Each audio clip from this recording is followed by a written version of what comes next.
2026ல எந்த ஆட்சி வரும்? குண்டு பைப்ல எப்படி கோர்த்து விடுது பாரு. என்னையும் பாக்குற அது எந்த ஆட்சி வரும்னா பாவம் ஆட்சி தான் போயிடுச்சு. அப்படி எந்த ஆட்சி? எந்த ஆட்சி? நீ மனோரமா ஆட்சியை சொல்றியா? ஆமா. பூதேவி அந்த ஆட்சி இல்ல. அது என்ன? அது எலெக்ஷன்ல யார் ஜெயிப்பான்னு கேக்குறாங்க. எலெக்ஷன்ல யார் ஜெயிப்பாங்கன்னு என்கிட்ட கேட்டேன். நான் இது அது என்னது எலெக்ஷன் கமிஷனரா? நீ கமிஷனரா இருந்தா நான் பிச்சை எடுத்துக்கிட்டு தெரியுது.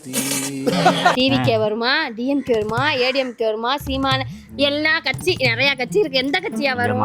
இங்க பாரு, ஒரு நல்லா சொல்றேன்னு கேட்டுக்க. இது உனக்கு மட்டும் இல்ல, நம்ம மக்களுக்கும் சேர்த்தே சொல்றேன், நல்லா கேட்டுக்க. யார் எலெக்ஷன்ல ஜெயிச்சாலும் நம்மளுக்கு ஒன்றும் பண்ண போறது இல்ல. இது வரைக்கும் எத்தனை எலெக்ஷன் நடந்திருக்கு? ஜெயிச்சவங்க பூரா நல்லது பண்ணிருக்கானா? சரியா? உண்மைதானம்மா. சரியா? நம்ம உழைச்சா மட்டும்தான் நம்மளுக்கு சோறு. புரியுதா?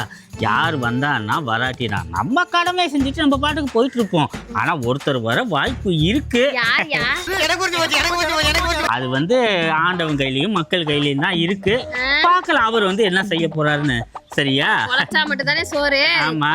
நம்ம நாயெல்லாம் குடிச்சு அழிக்காம குடும்பத்துக்கு குடு கூட்டிட்டு போய குடிச்சு நீ கவர்மெண்ட்டுக்கு சொத்தை சேர்த்துட்டு வீட்டுல ஒரு ரூபாய்க்கு சொத்து சேர்த்து யார் ஆட்சிக்கு வராங்களோ ஒயின் ஷாப் தெருவுக்கு 2 திறக்க சொல்றேன். தெருவுக்கு 2 என்ன வீட்டுக்கு 2 திறந்துக்கிட்டு தெரியுங்கடா.